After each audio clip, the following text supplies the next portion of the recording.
Today I'm going to show you how to customize forms in Outlook. Alright, so the first thing we're going to do is make sure that we're in Outlook Classic. So on the top right, make sure it says try the new Outlook, and that is kind of off. Alright, it'll be blue if it's on.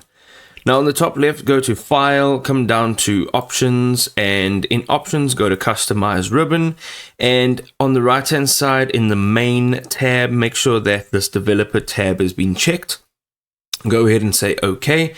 Go into Developer, come over to the right hand side and click on Choose Form. Now, in here, you can look in different folders to find your different forms, okay? So, as you can see, each one of these will be slightly different. But the standard form library will allow you to choose from what is in the standard library. Go ahead and choose a form that you would like to start with. So I'm going to choose a contact form. You can also click on advanced. You'll see some additional information.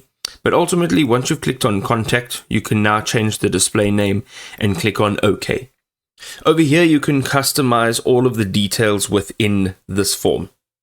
So you'll see that there's a profile picture, full name, company, job title, file as, go ahead, use the drop down menu, internet, so we've got email, a display email, web page, IM address, phone numbers, and then we have physical address, and we can map it as well. If you go into details, you'll find additional details over here which you can customize and add in. You can also add in certificates over here, so you'll import them. And then there's an all fields which will show you literally all of the fields over here. So you can just have a look at all of the different fields right over here and choose which fields you would like to fill in. There's also the email option.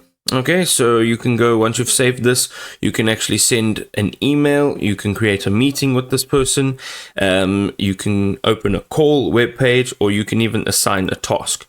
Now, once you're done here, on the top left, you'll see save and close. Go ahead and click on save and close.